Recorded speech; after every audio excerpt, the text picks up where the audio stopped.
Hey metalheads, you like tattoos? Of course you do. If you're in the Louisville, Kentucky area, come on over the bridge to Clarksville, Indiana, and get you some ink done at Ageless Art. If ink isn't your thing, they have a piercing studio as well. Visit agelessartclarksville.com to see some frequently asked questions, meet the staff. The shop is open Monday through Thursday, 12 to 8 p.m., Saturdays, 12 to 10 p.m., and Sundays, 12 to 6 p.m., all appointment-only spots. You can set up your appointments by phone at 812-283-1793 or email agelessarttattooandpiercing@gmail.com and someone will get you set up for your first or your next tattoo or piercing.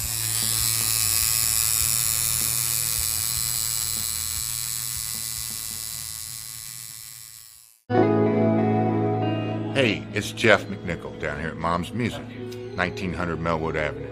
I was just thinking, when I was a kid, the magic was at Frankfort Avenue, the Mom's Music at Frankfort Avenue, and I used to beg people to get a ride down there just to hang out with the guys and see all the cool gear. Now that I'm the owner of this store, it's like a dream come true. We're recreating the magic with the vibe that we used to have at the old store. We're carrying all the gear that you're going to possibly want. We're giving you the outstanding service and personal attention that you deserve.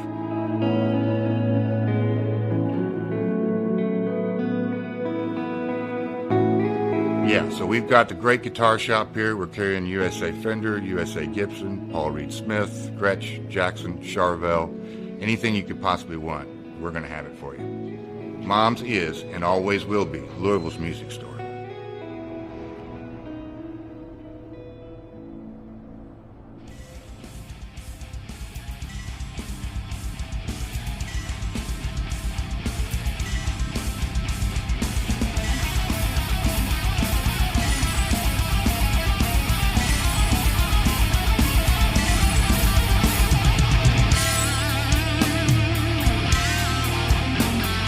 Thank you for tuning into the Metal Forge. I am Mark Jackson and I am your host. The premise of the show is pretty simple. Awesome interviews and awesome music.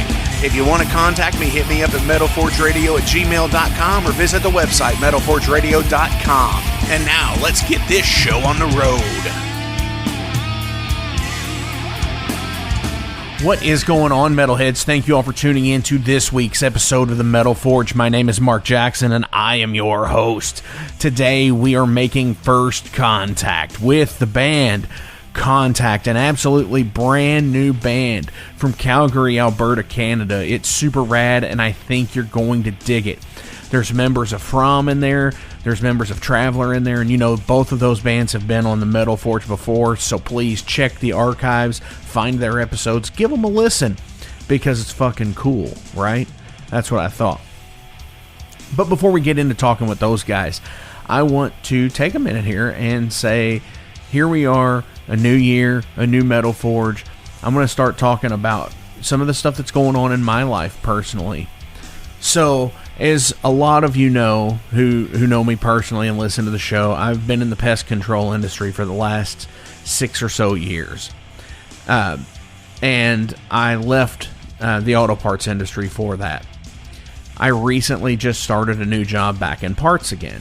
So, with that, there may be some changes coming from the postings of said stuff. Like, not necessarily, the show will always come out at noon Eastern on Fridays until, you know, somebody says, hey dude, why don't you do it at like midnight on Friday? And, you know, so when we wake up in the morning, we already have it there instead of waiting until noon. So I always send on Instagram a hype post to everybody on my feed, and I post in the stories, as you know.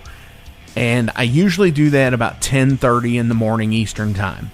So with this new job, I probably won't be able to do that because I'll be in an office setting for most of the day.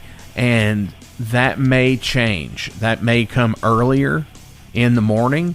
It may go later in the afternoon. You know, it might be a 4 or 5 o'clock post now to where the show has already been out. And it be just as a reminder saying, hey, don't forget, check out this week's show with such and such. So that stuff's going to change. The hype posts that come out on Sundays will always be that as well. So onward and upward. It's a positive change for my life, honestly. Mental health really means a lot, and anybody out there who is not in the best place that they need to be with their work environment, try to get in the place you need to be.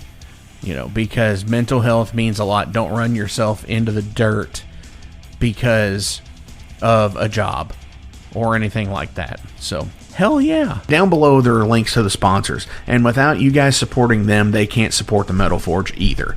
And I am so grateful that you all do help these businesses. Whether you're listening to their podcast, you're buying instruments from them, you're going and getting tattoos, you're going to the Discogs page.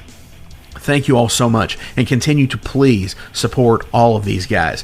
Ageless Art, Tattoo and Piercing, Mom's Music, Maxwell's House of Music, Better Days Records, Unchained Tapes, Mercenary Press, The Wrestling Steve Show, The Night Demon Heavy Metal Podcast, the It's Gonna Get Weird Podcast. Keep supporting those guys, because every bit helps us at the Metal Forge, and it helps them too. Also, making sure you all click on the Spotify playlists as well. You get to hear all of the previous bands that have been on the show, and you'll be supporting those people as well too. Thank you all. I am going to keep this super short and super sweet this week, because I want to get into the episode with this awesome new band, Kontact. So, this is from the First Kontact EP. This is Ancient Malice.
Since 2013, there has been a calling from the underground, from the graves of all those unholy, and they decided to make a zine to talk about all of this. Soulgrinder Zine, an independent metal zine to keep you informed on all things metal and horror from the underground. Available in both print and digital formats, they're bringing you the best interviews and reviews out there today. Not only do they do the zine, but they also do compilation CDs. Check them out at facebook.com/soulgrinder.zine and start your subscription now.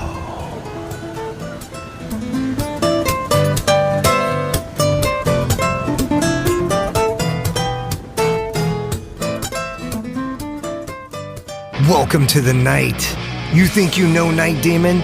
Then the Night Demon Heavy Metal Podcast is for you. Step into the darkness as we peel back the curtain to give you an unprecedented, all-access look into the mind and the heart of the demon. We're talking band history, song analysis, studio anecdotes, stories from the road. It's everything a diehard Night Demon fan could want and more. This is the only place to learn the inside scoop, the deep dive trivia, the untold tales from the band members themselves and those closest to the Night Demon story. Need more? The Sacred Night Demon Crypt will be pried open to reveal demo recordings that have never before seen the light of day, all with in-depth commentary by the band and the people who were there for the writing and recording process. This is a gold mine, a treasure trove of all things Night Demon. Head over to nightdemon.net or wherever you listen to podcasts. All right, metalheads, this is a treat because just here recently, within the last week, we have made first contact with the band Kontact. They crash landed in Calgary, Alberta, Canada, and I have the Alien and Unknown with me today. Guys, what's going on? Greetings. Hello. How you doing? I am doing fairly well. How about you guys? Yeah, we're doing good. Fucking, it's pretty chilly out there. It is fucking really cold out. Worth it. I was going to say something about how, because I'm from Louisville and it's getting really cold here, but it's nothing compared to what you guys are going through up there. Because you guys, it turns cold in like July, right? No, I'm just being a shithead here, but no, seriously, what is the temperature up there like here as of late? Yeah, I mean, you probably do Fahrenheit, right? I don't know what it is. Yes, Fahrenheit, we do. But like over Christmas, it was kind of flirting with minus 30 sort of thing, and I think minus 30 is the same in Fahrenheit and Celsius. So wow, that's insane. Yeah, because I know 0 Celsius is 32 degrees Fahrenheit. It's freezing. So wow. Yeah, we're 30 degrees Celsius below that. Yeah. Right now, I think it's probably like minus 20 though. So it's a bit more mellow right now. Yeah, it's been super up and down, especially like even just like at night. Sometimes it's nicer than it is during the day, which is weird. Right. Yeah. Well, I mean, it's probably one of those things where the wind's not blowing as much at night for some reason. Because I know that's how it is here some days. Like the days will be absolutely brutal because there's a lot of wind, and at night there's not. So weird shit. But if it was around the neg 30 and now you're having a little bit of a heat wave. Yeah, you could say that. Yeah. Tell everybody out in Metal Forge land about Kontact. All right. Kontact is like a band that I sort of started writing material for in 2019 or something like that. So I was living in Gothenburg, Sweden, and I was playing, filling in this band called Mystique on bass. And me and the drummer from that band kind of decided we wanted to do our own thing. So I started writing some material like with this dude, Sven Nielsen. And I was supposed to move to Sweden. Like my visa ended, I was going to move back, but didn't happen. COVID, whatever. So I just decided to call up some old friends here and just see if they wanted to play on the album. So starting with Tanner, just started jamming the two of us, working out material that I'd written before, and called Matt, Matt Reese from Traveler, and he was stoked on the material, which was surprising. And when he agreed to do it, I was super excited. And so he did the guitar solos. I guess it's an EP or an MLP or whatever. So he really tied the whole thing together. But other than that, so it's just the three of us on that record. So it's me playing bass, vocals, and rhythm guitars, and then Matt's doing the solos, and Tanner's on drums here. Hell That's yeah. right. You started writing for this in 2019. How did the pandemic affect all of this? Because as it was last week, you guys put out the EP, whatever you want to call it. If it's on vinyl, I still call it an album for some reason. You all put that out, and you actually had waited to put out the vinyl and everything together, which... Yeah, I mean, everything's been delayed like crazy. Like, we recorded it almost a year ago. It's bordering on a year. This March Okay. will be a year. And, and like I said, the material's much older than that, You sent that to me. Like, Ian sent it to me at least a year before that even. And honestly, like, the pandemic, from my point of view, having not played music for a while, was actually kind of nice, because it allowed me to, like, become familiar with the material, and we could take our time with it and, like, start jamming and eventually recording it, and just knowing that we didn't have any, deadlines or shows or anything coming up was really nice. Yeah, we have no expectation. Like,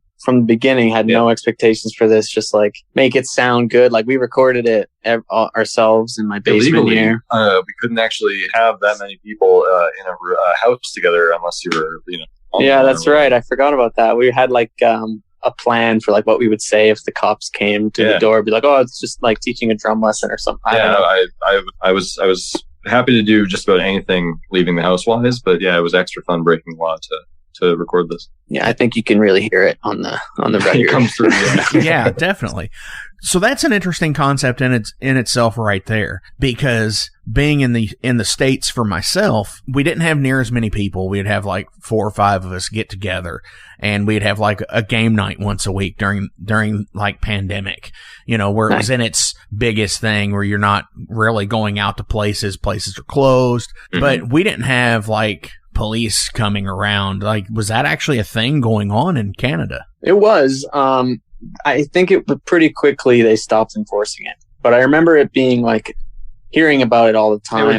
That it was like $1,000 fine or something if you had anybody over for a good long while. But it's not so much that like the cops were just patrolling up and down the block. No. Like, you'd have to be knocked out by somebody, honestly. Yeah, and like we kind of went like tested it out a bit and like started jamming, and nobody seemed to mind. Like, my neighbors on one side at least is like super super cool, so we didn't have any problems. It was more just be like if you were making enough noise to get attention, and then someone was feeling like particularly shitty about it, they would have pretty good reason to call the cops, and they would actually probably be able to make it stop, is basically the extent of it. Yeah, but going back to your question about like how the pandemic affected it, like the pandemic, I'm sure has affected everybody's bands to the maximum degree or whatever, but this band, because of it was just starting at that point, it's like the whole course of the band and who's in it and where it is all dictated by the pandemic. Because it was going to be, I had a full lineup in Sweden, like ready to go, and I had a plane ticket, so I lived there from 2018 to 2019, came back in like June or something, wrote the material, and then I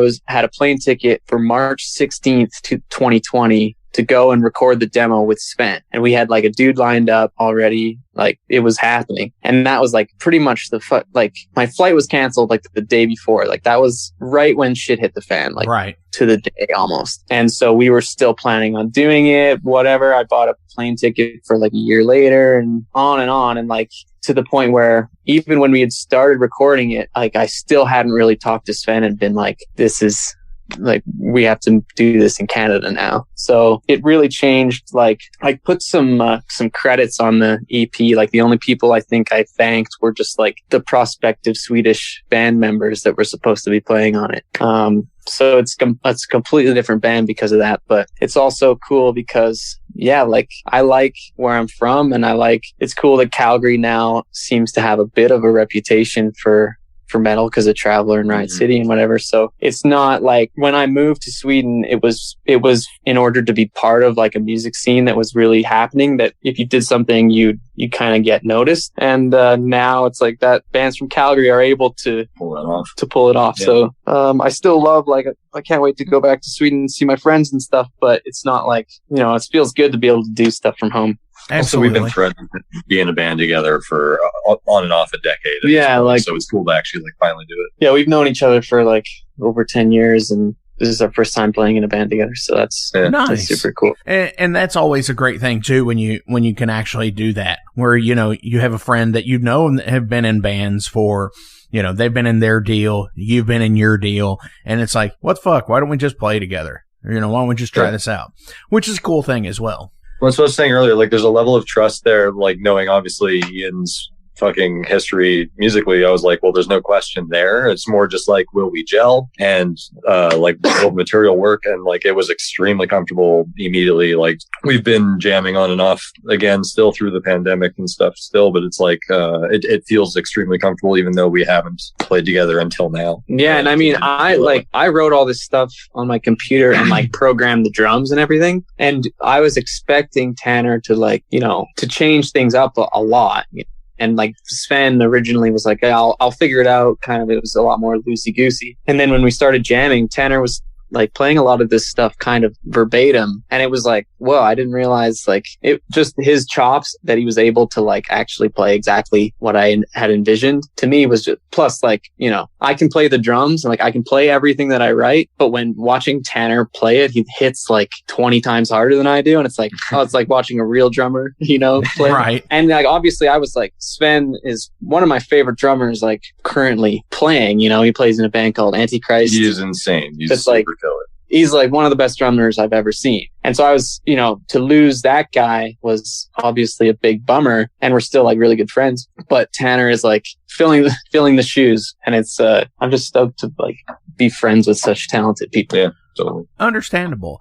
That is super rad to have, like I said a minute ago, that other person there that's just, to me, it always comes down to, it's always those two guys in the band, you know, whether it be in the Beatles with John and Paul. It's, you know, they were, let's face it, yeah, they were the Beatles when it came down to a lot of shit. Kiss, you know, Kiss is still Gene and Paul. Metallica's Lars and James, you know. It's very much a two-man show in most bands. Yeah, that's a good point. Yeah, I was thinking about, because we kind of do the Dark Throne thing in a way.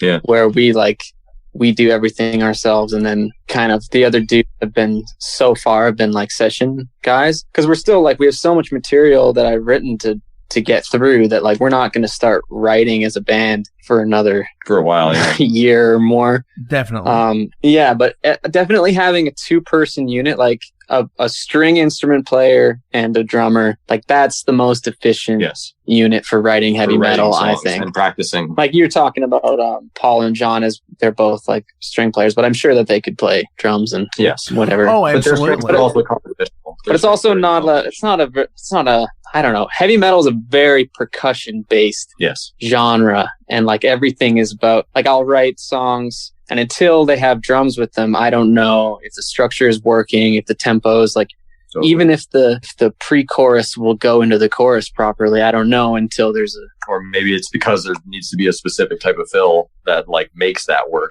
and you don't know what that is yet. Yeah, exactly. It's like a puzzle putting the pieces together, whereas the Beatles songs are a lot. Yeah, I don't know. Those are the puzzle pieces that are in whatever the order they wanted them to be in. Yes. Yeah, exactly.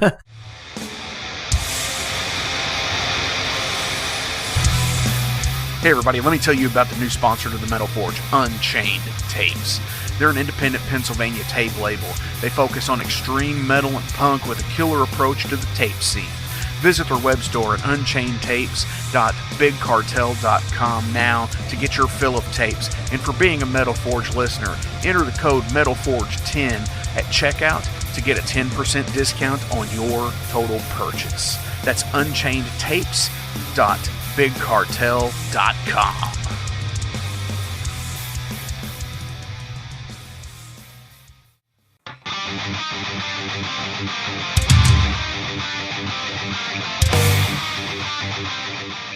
Hey, let me tell you guys about Mercenary Press. They're an independent London label and distributor of all things metal.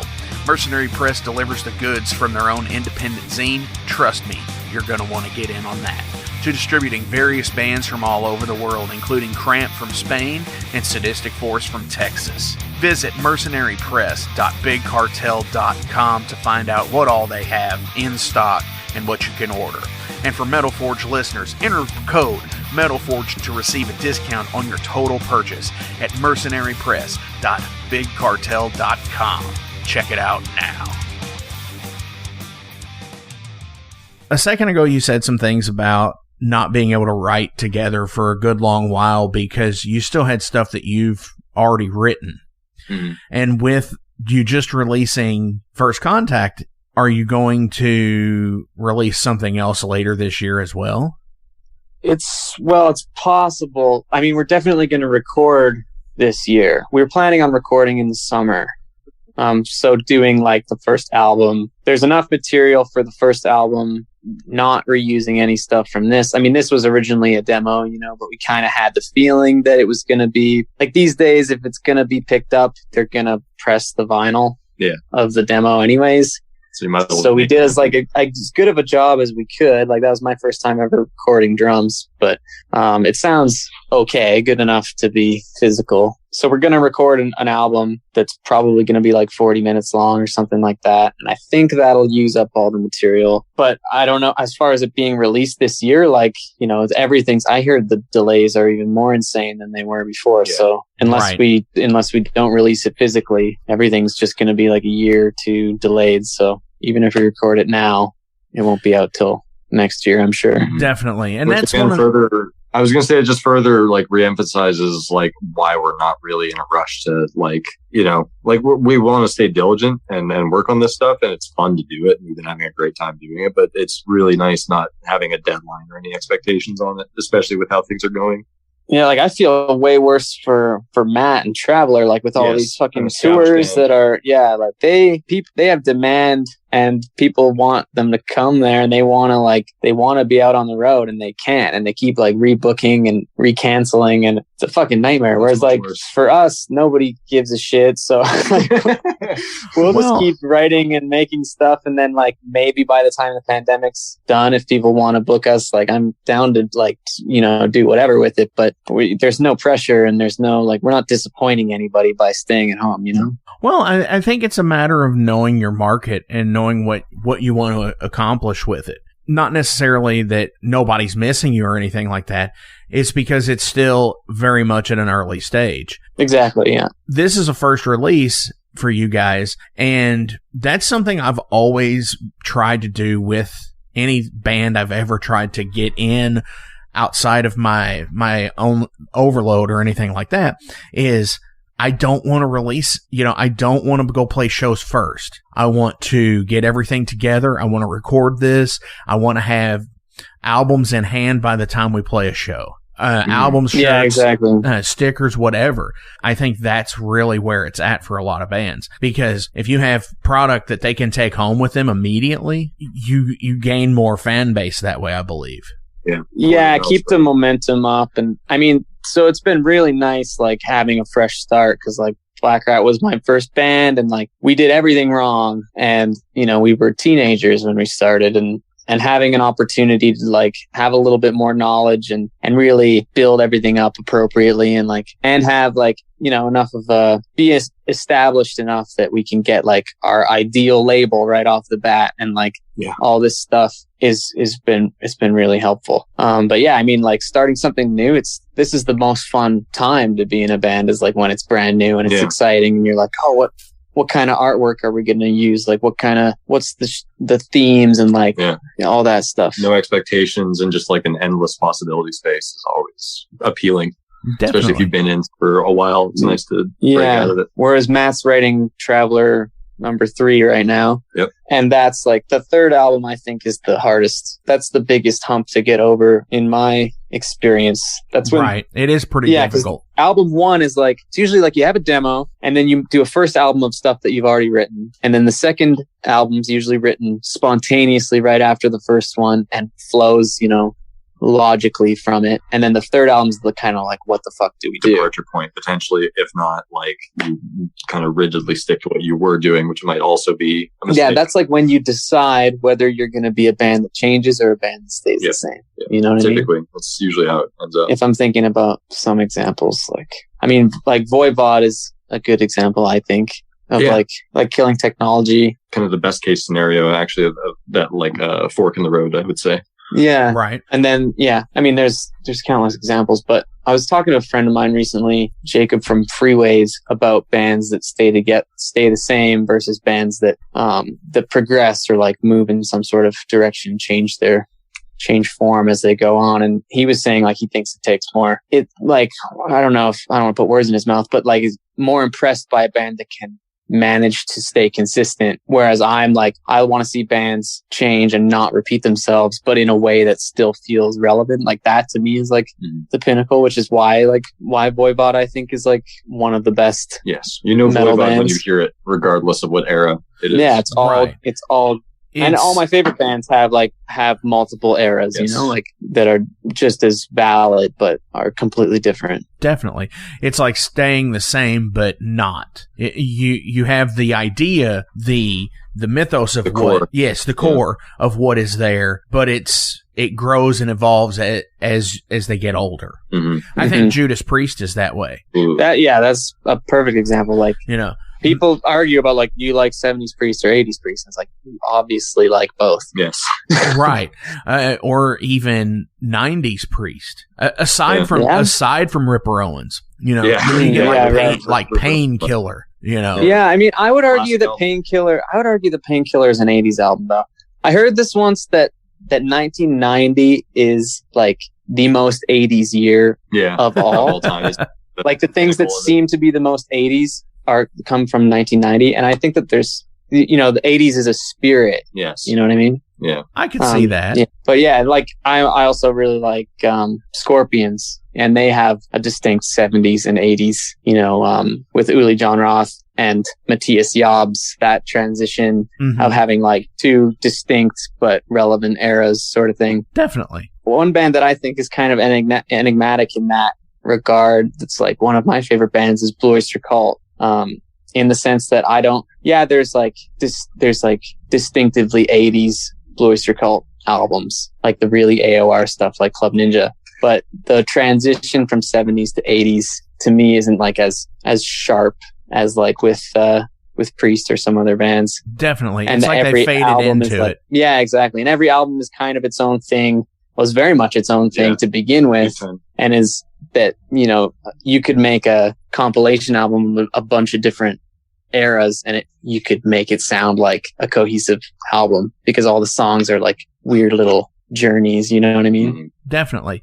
And, you know, one of my favorite albums of Blue Oyster Cults is Fire of Unknown Origin. Yeah. Hell yeah. Absolutely. Which is like 80, which is what, like 82? Yeah, it's 82, I think. Yeah. And because, of course, I love Secret Treaties and I love the first album and everything, but it's so different compared to those.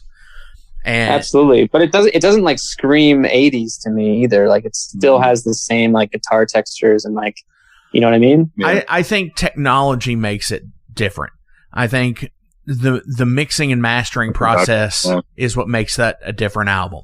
And I think it's like the same way like Burning with for You, if it was on Tyranny Mutation, you know what I mean? Right. Would be like with that production, it would be a pretty different song. I would agree. I think like the production really changed on most albums around 1980 because you look at 70s Motorhead, you know, Overkill, Bomber, first album, and then you get to 80, which is Ace of Spades. And, you know, and then Iron Fist after that. It's like the production rapidly changed all of a sudden. Yeah. Yeah. Definitely. Yeah, I wish I knew more about the actual gear that was being used. Because, you hear it, but like I'm sure gearheads would know exactly, you know, what board they were using or whatever that made the difference. Blue Oyster Cult's interesting in general for that, though, because every album, like, it feels like they made a conscious decision to not sound like the previous album. Or to to evolve from it. And that's interesting. I think that's the same thing with like. I was just saying, especially on their later albums, like especially Fire of Unknown Origin and onwards. I feel like it was maybe more conscious, but like even between the first like 4 or 5 albums, they sound like vastly like sometimes different bands even. Hey, Metalheads, it's with great pleasure I get to tell you guys about a new sponsor to the Metal Forge, Ageless Art, New Albany. After 20 years of owning and operating Ageless Art in Clarksville, Indiana, Phil Garrett had a vision for a new type of tattoo studio. Something that is clean and modern, sleek, refined, inviting. And he's done just that with Ageless Art in New Albany. You can find it at 2736 Charlestown Road, New Albany, Indiana, 47150. Business hours are Monday through Saturday, 11 a.m. to 7 p.m. Sundays are 12 to 6. All sessions are appointment only, so give them a call and go get you some new ink. Or if it's your first time, go get your first one, baby. Hey guys, Wrestling Steve of the Wrestling Steve Show here. So if you're currently listening to the Metal Forge with Mark Jackson, then you understand that Mark Jackson has a pretty discerning taste when it comes to music as a whole. You'll also understand that he has a discerning taste for professional wrestling, just like me. My show is called the Wrestling Steve Show. I talk about modern and classic pro wrestling in a completely unbiased, unfiltered way. Be sure to check me out on all available podcasting platforms. That is the Wrestling Steve Show. And I am the host, Wrestling Steve. Just remember, like Confucius said, man who goes through turnstile in Thailand is going to Bangkok. Pro wrestling. So I'm going to go ahead and switch gears here. We're going to ask you guys some general profile questions about you guys as people. Because you know what? All these fucking pop stars out there, they get on fucking all these talk shows and everybody's so concerned about them. But you know what? Nobody asks us metalheads anything like this. So, fuck them. Now we're going to ask you guys some questions. How's that sound? All right, lay it on me. Yeah. Right. Go for it, dude. What is your biggest fear? Oh, man. Jesus. So Jesus? Jesus, yeah, there you go. Fuck, I don't know. Like, that's so dark, dude. I don't know. Do we want to go there? Like, reality? Give me some time on that, honestly. 2021's been an introspective year. year. We've been living through a lot of our biggest fears. Right? Freezing to death, maybe.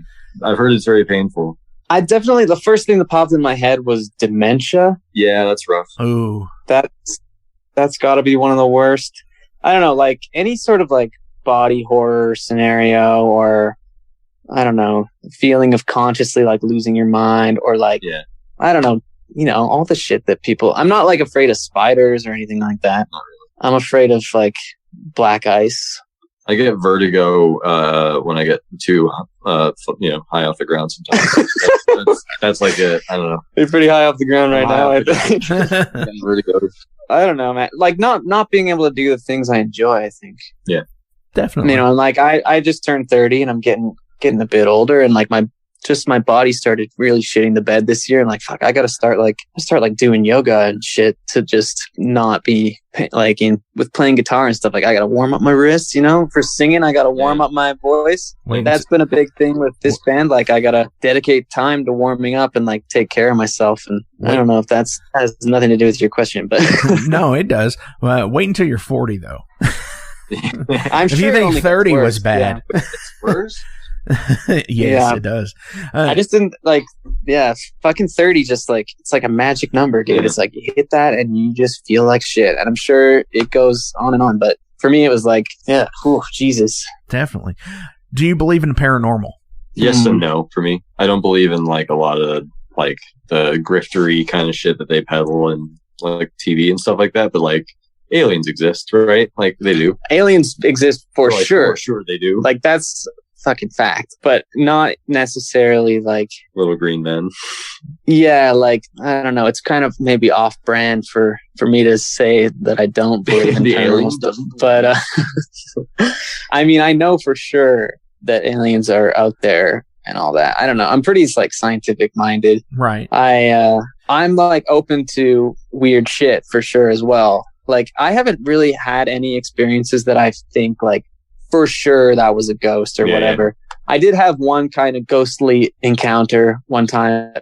I know that I was like kind of half asleep, so I think it was just that. But when I told people about it, they were like freaking out. I was like, just like sleep paralysis or something. But which is I don't know. I'm down as fuck too. Oh, for sure. Yeah. And I think explains a lot of the experiences people have had of alien abduction and stuff like that. I think a lot of it is related to weird brain chemicals, like not shutting off when they're supposed to or whatever. It is fascinating to me that like there's a shared consciousness though of people that like who don't know what sleep paralysis is and then who suffer it. And then when they look it up, it's like, oh my God, the woman standing on my chest thing is like a very common thing. Yeah, like, totally. A lot of people, like that's fascinating. Or like the 3 shadow figures or whatever. It's like it's how it's always the same or whatever. Yeah, that's super funny. What was the first album you purchased with your own money?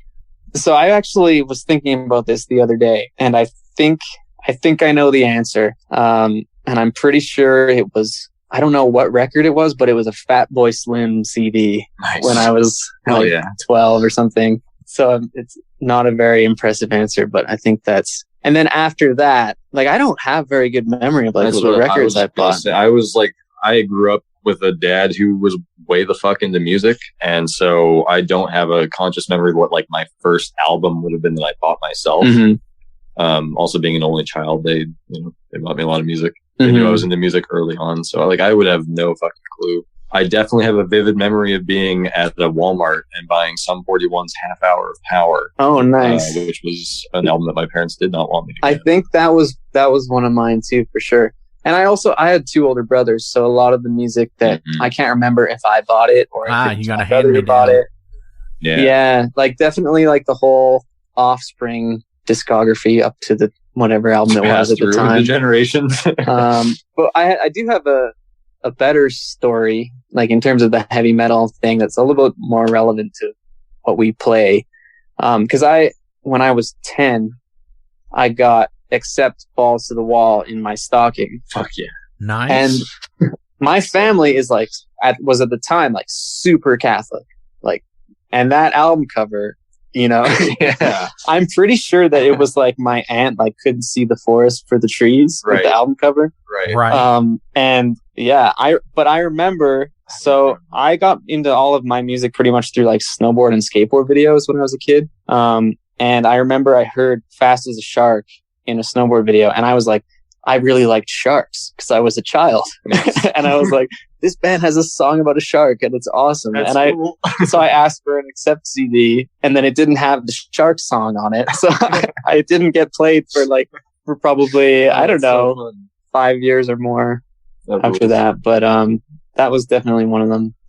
That's one of the albums that I have on both vinyl and CD as well. Nice. I mean, that is a classic. Who's a musician that everyone likes but you? I'm like half tempted to say something controversial here. Yeah, go for it. Like Megadeth, fuck Dave Mustaine. That's funny. I was gonna say Megadeth too, but not. I mean, I don't hate them. I never got into Megadeth. They just weren't like. I got into Slayer. Yes, I'm a Slayer man myself. And Metallica, and then I guess another good Anthrax would be another good one. I mean, there's a shitload of like American thrash metal that I don't like. Yeah. Because there was a lot of it that was shit. Yeah, I don't know. I guess Dave Mustaine to me is just like straight up. I don't know, just like musically he's gifted, of course, but like I don't like his voice.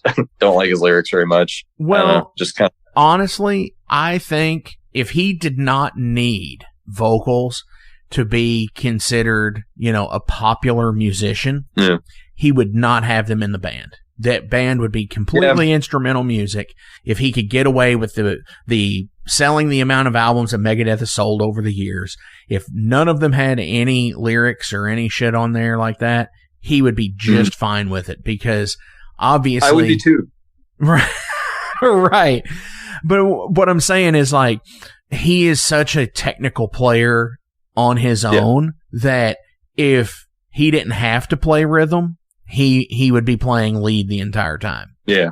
Well, it's funny that you guys are talking about the vocals, because like I was gonna say I never really got into Megadeth, but I did a little bit like in the last couple of years, and I like the vocals, and I really like, I'm a fan of anybody that can't sing but does it anyways. True. Yeah. Because I feel very also singing while playing spirit is with that. Like, of course, extremely difficult. It's not even that I hate his vocals. It's just that like they're not my favorite thing. And if it weren't for like a handful of like amazing riffs and guitar solos, like kind of peppered throughout those albums, I don't really feel the need to seek out Megadeth. Is all. Right. That's kind of it. I don't feel strongly about them either way, to be honest. Yeah, I want to keep thinking about that because I swear to God there was an example of something. I guess Ghost at this point too. I mean, like we were saying, they're extremely popular, and I dug the first album when it came out, but like I don't seek that. Yeah, but I think that's a very like that's pretty easy. Yeah. Common opinion though. Like I think it's more controversial to say you do like Ghost at this point. It would be among like I don't know metal people or whatever. But I mean, I could say something way more controversial. Let's get controversial. I don't know though. I mean, I don't feel very strongly about it. I think that Iron Maiden continues to write solid records, but I was talking, was it maybe with you? Because Voivod is releasing a new record. Yes. And in my opinion, Voivod's material is of a higher quality than the new Iron Maiden material. That is my opinion. I didn't really feel very strong. Not that you have to compare those things, but if we're trying to say something that's going to get us blacklisted or something, that we're never true. That is my opinion. Yeah, we blew it. Hey, it's Mark Maxwell at Maxwell's House of Music. Listen, all this stuff is now available to purchase on our website. Check it out at maxwellshouseofmusic.com. We carry all the top brands, like Fender. We got Gibson. We also have basses. We've got ukuleles. We got drums. We've got sound gear. We've got keyboards.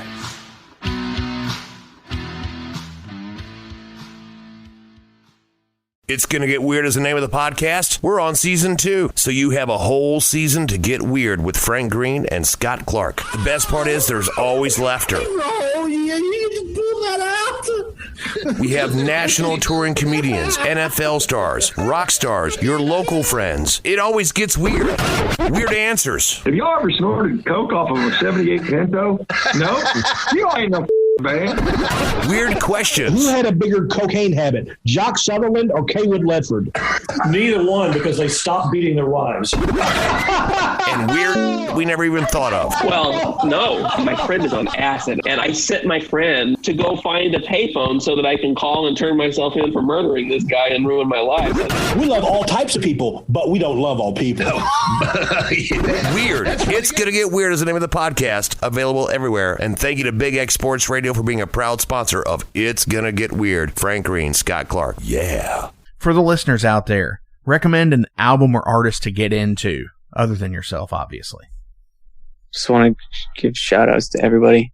Well, that'll come in just a second. Okay. I'm going to say Century from Sweden, like spelled like, 20th century. Yeah. That's a friend of mine, Stefan. He's a new band, and it's fucking killer. They're on Electric Assault Records. Going to be doing a full length soon. Good homie, good music. It's like old Swedish style, all the Swedish Universe and Gotham City and Una Quiz and all that good shit. So that's one to check out for sure. Hell yeah. I've been listening to a lot of Hollis, Swedish, like kind of traditional proto metal, heavy metal, prog metal kind of thing. They're really good. If you haven't heard that, that's really killer stuff. Absolutely. I'll check it out. Yeah, I mean, I've been listening to a lot of country music lately. That's like my other big thing that I'm into. So, I mean, I don't know if your listeners like that sort of stuff, but there's been some good releases this year from Vincent Neil Emerson and Sierra Farrell and others. Good. I don't know. I like it all. Right on. I mean, I know a lot of metalheads still like a lot of country music. I'm a big classic country fan, like, 50s, 60s, early 70s country music, like right as it's becoming out, like original era outlaw country type stuff. Yeah, of course. Not like David Allan Coe and shit like that. He's the Chris Holmes, in my opinion, of country music. Yeah. That's a very good point. Nailed it with that one. Right. As always, links will be listed below, so give these guys a like, a share, and a follow. Go purchase the EP that has come out. It is limited to 100 mustard yellow copies and 400 copies, it says, of straight up black vinyl. Go buy this, get it. Hopefully you'll get to ship these out to people with all all the restrictions and shit. That's been crazy. Yeah, we haven't got our copies just yet, but by the time this airs, we probably will have. Right. And Canada Post is always a bitch, but I mean, yeah, just be patient. We got some shirts that are, they're sitting in my basement right now. So we're going to have some merch and goodies and stuff for people. So I'm really stoked on how those turned out. Hell yeah. So again, always go give these guys a like, a share, and a follow. Go buy merch. Support these guys in any way you can. Do you have any shout outs you want to give to anybody before we go today? Yeah. I'm going to just shout out some good old Canadian boys, and we're going to shout out to Spell from Vancouver. Love Freeways from Ontario somewhere. Occult Burial from Ottawa. Yep. Kushmar and Nick and Francois, Temple of Mystery. Thank you so much. Fucking rights. Heloise and Co at Cursed Ritual Records doing the tape. I think they're already sold out. By the way, those tapes are, they're real. They look awesome and they sound good too. Yeah, and just cheers to everybody that's been paying attention, and because it's pretty cool, man. Like we would be doing it anyways, but to have people that are down for it is even better. So thank you. It's gonna be a lot of fun. Awesome. So last question of the day is, what album changed your life? Fuck. Yeah. I'm gonna say Bathory Hammerheart probably for me. I think that was my introduction to Bathory, and therefore like extreme metal, I think in general was through that record, if I'm not mistaken. I mean, other than like Metallica and Maiden and stuff like that, but that was my introduction to like underground. And then, discovering the Bathory self-titled, and then that might everything from then on, that was kind of opened the floodgates for me. So probably that for me. Awesome. I don't know. You could kind of pick between any Thin Lizzy Boys called album to me, Black Sabbath, for that matter, like we were saying earlier. Like any of those albums when I was growing up, I would have looked at it and been like, this changed my life. Your dad likes good shit. Oh, actually, I remember now. So, yeah, because you've been into like heavy rock music since you were like a toddler. Yes. So for me, I can kind of remember mine more clearly because my parents didn't like a lot of heavy rock, but I now that I'm thinking about it, Deep Purple Machine Head was the first record that I heard that I still listen to, if that makes any sense. Hell yeah. And my dad had the CD in his truck, and I remember always like requesting that we listen to that. So that definitely kind of got things going for me. And my dad was a pipe organ, like a church pipe organist. And so me and him actually like would jam like Deep Purple stuff when I was little, like playing guitar and he would play the organ. That album had a huge effect on me for sure. Great choices, and I think that's again where it is all rooted with bands like what we were just saying, Deep Purple, Black Sabbath, Blue Oyster Cult, Thin Lizzy, in my instance, Motorhead. Yeah, absolutely. It's that wave of music from, that was, you can say 67-ish to 79 that just like was insanely wow. You almost, because for me, I know a lot of people go to Jailbreak, but I like Fighting by Thin Lizzy. Oh, hell yeah. It's something that's completely different, and I think it's, rad shit as well. Yeah, I mean, if we're talking Thin Lizzy, dude, like that's another band with an insane discography. Like Johnny the Fox is probably my actual go-to. I don't know, this month. Renegade, Black Rose is my all-time, but that's another band that changes week to week sort of thing. I've actually been on a Jailbreak kick now, but yeah. Same with Sabbath, same with Thin Lizzy, same with Led Zeppelin, same with all of that shit. Yeah, they're gifts that keep on giving. Which album do you want to listen to today? Hell yeah, guys. Dudes, thank you all so much for coming into the Metal Forge this week. This has been awesome. It's been a great conversation, and I'm looking forward to hopefully seeing you guys play live soon. Us too. Fucking rights, buddy. It'd be amazing. Yeah, thanks for having us, man. Dude, appreciate it a lot. Seriously, thank you all so much. Off of the EP, what are we going to leave out with us today? I'm gonna say Devil in Iron. Yeah, sure. We made a video for that in my basement, so on my phone. So go to YouTube and look at the video of that. Yes, definitely. Click the video link in the description below and check it out. As you heard these guys, this is The Devil in Iron.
Hey, thank you all for tuning into this week's episode of The Metal Forge. I want to take a minute to remind you guys about the Patreon page.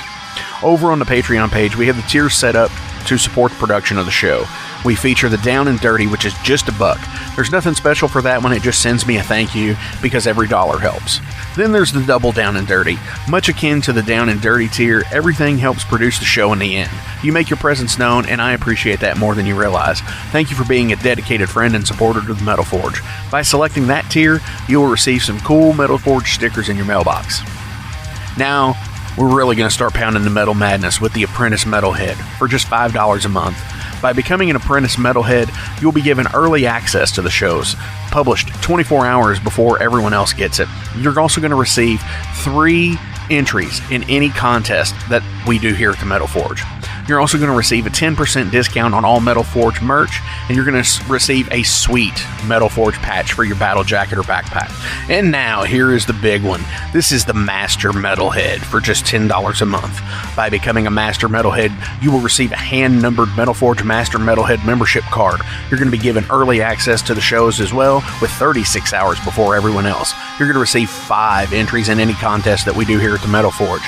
You'll be able to submit audio questions that I will use on the show of you asking questions to the upcoming guests. Remember, timing is everything, and you will need to keep up with the upcoming guest list on the website. You're also going to receive advanced knowledge of any new merch coming out and be given a 25% discount on all Metal Forge merch. And you're also going to get all of the other rewards from the other tiers. So visit patreon.com/Metal Forge Radio today and help support the Metal Forge. Rock on.